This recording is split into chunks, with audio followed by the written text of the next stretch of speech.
اعوذ باللہ من الشیطان الرجیم بسم اللہ الرحمن الرحیم قل یا اہل الکتاب لستم علی شیء حتی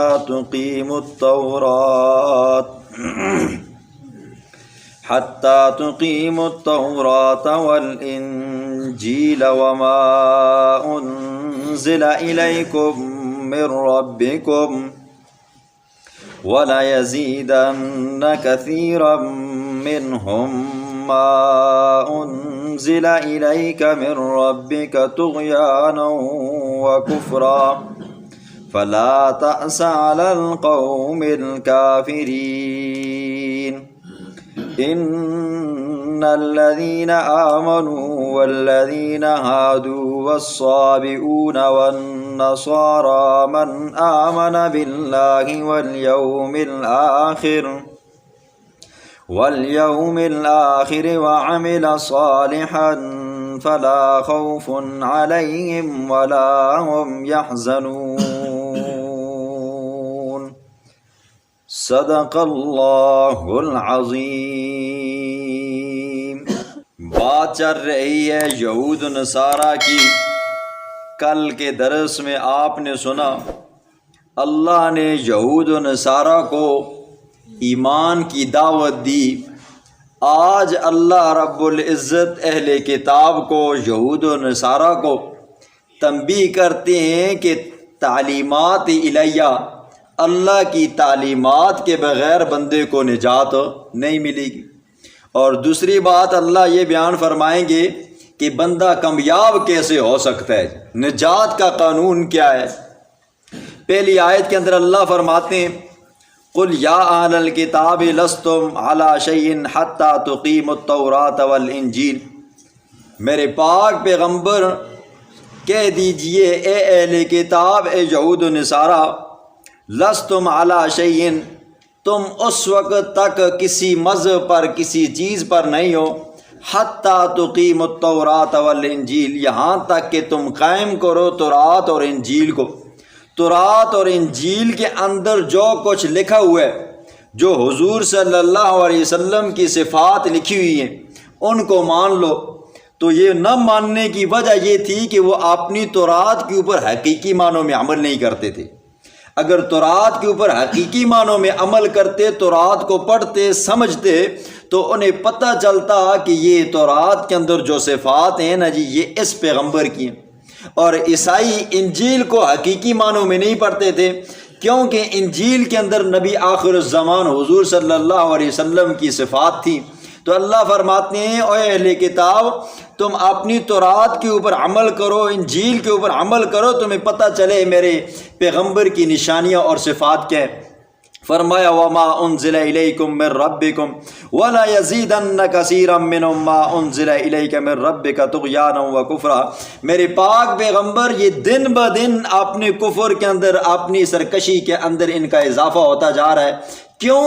اپنی کتاب کو نہیں پڑھتے، قرآن کو تو مانتے ہی نہیں ہے۔ اگر تورات ہی کو پڑھے نا جی تو ان کو پتہ چل جائے گا یہ نبی آخر الزمان سچ ہے۔ آگے اللہ فرماتے ہیں فلا تأس علی القوم الکافرین، میرا پاک پیغمبر آپ کافر قوم کے اوپر افسوس مت کرو جی۔ جب یہ ضد کی وجہ سے، عناد کی وجہ سے نہیں مانتے تو آپ کیوں غمگین ہوتے؟ اگلی آیت کے اندر اللہ فرماتے ہیں کہ بندہ کامیاب کب ہو سکتا ہے، نجات کا قانون کیا ہے۔ اللہ فرماتے ہیں ان الذین آمنوا، بے شک وہ لوگ جو ایمان لائے، والذین ہادوا، وہ لوگ جو یہودی ہوئے، والصابئون، وہ لوگ جو صابی ہوئے، والنصارى، اور وہ لوگ جو عیسائی ہوئے۔ پہلے یہ سمجھیں کہ یہودیوں کو یہودی کیوں کہتے ہیں، عیسائیوں کو نصرانی کیوں کہتے ہیں۔ تو یہودیوں کے بارے میں مفسرین نے 3 قول لکھے ہیں جی۔ یہودیوں کو یہودی اس لیے کہتے ہیں جب ان کے آباء و اجداد نے وہ بچڑی کی عبادت کی نا جی، تو وہاں پر پھر انہوں نے توبہ کی، جس کے الفاظ قرآن یہ بیان فرماتا ہے انا ہدنا الیک، انہوں نے کہا اے اللہ اب ہم تیری طرف رجوع کرتے ہیں۔ تو لفظ ہدنا کی وجہ سے یہودیوں کو یہودی کہتے ہیں۔ مفسرین نے دوسرا قول یہ بھی لکھا ہے کہ حضرت یعقوب علیہ السلام کا جو بڑا بیٹا تھا نا، جس کا نام یہودا تھا، تو یہودا کی طرف نسبت کر کے ان کو یہودی کہتے ہیں۔ اور تیسرا قول مفسرین نے یہ بھی لکھا ہے کہ یہودی تہودا سے ہے جی، لفظ تا ہا واو دال سے ہے جی، اور تہودا کا معنی یہ ہے کہ تورات پڑھتے وقت ہلنا جی۔ یہ یہودی بھی جب تورات پڑھتے ہیں نا جی تو یہ ہلتے ہیں جی، کسی نے دیکھا ہو تو یہ جب تورات اپنی پڑھتے ہیں تو یہ ہلتے ہیں، تو اس وجہ سے ان کو یہودی کہتے ہیں۔ یہ 3 وجہ مفسرین نے لکھی۔ اور عیسائیوں کو نصارہ کیوں کہتے ہیں تو اس کی بھی مفسرین نے 3 وجہ لکھی جی۔ ایک وجہ تو یہ لکھی ہے کہ حضرت عیسیٰ علیہ السلام جس محلے کے اندر پیدا ہوئے نا جی، اس محلے کا نام ناصرہ تھا، جیسے ہمارا محلہ ہے نا جی جلالیہ، تو اس طرح جس محلے کے اندر حضرت عیسیٰ علیہ السلام کی پیدائش ہوئی تو اس محلے کا نام ناصرہ تھا، تو اس محلے کی طرف نسبت کر کے عیسائیوں کو نصارہ کہا جاتا ہے۔ جیسے ہمارے لوگوں کے ساتھ جلالوی لکھ لیتے ہیں محلے کی طرف نسبت کر کے، کوئی حضربی لکھ لیتے ہیں، کوئی چھاچھی لکھ لیتے ہیں، یہ وجہ ہوتی ہے۔ اور دوسری وجہ یہ بھی لکھی ہے مفسرین نے کہ جب حضرت عیسیٰ علیہ السلام کو یہودیوں سے خطرہ محسوس ہوا تو اس وقت حضرت عیسیٰ علیہ السلام نے کہا تھا من انصاری الی اللہ، کون ہے جو اللہ کی رضا کی خاطر میری مدد کرے جی ان یہودیوں کے مقابلے میں؟ تو وہ لوگ جو اس وقت حضرت عیسیٰ علیہ السلام کے ماننے والے تھے تو انہوں نے کہا نحن انصار اللہ، ہم اللہ کی رضا کے لیے عیسیٰ تیری مدد کریں گے۔ اس وجہ سے ان کو کیا کہتے ہیں جی؟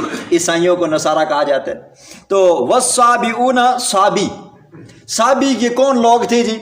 مفسرین نے لکھا ہے کہ صابی یہ وہ لوگ تھے جو حضرت داؤد علیہ السلام کے امتی تھی، داؤد علیہ السلام کے ماننے والے تھے۔ کتاب تورات تھی، زبور تھی، زبور کے ماننے والے تھے۔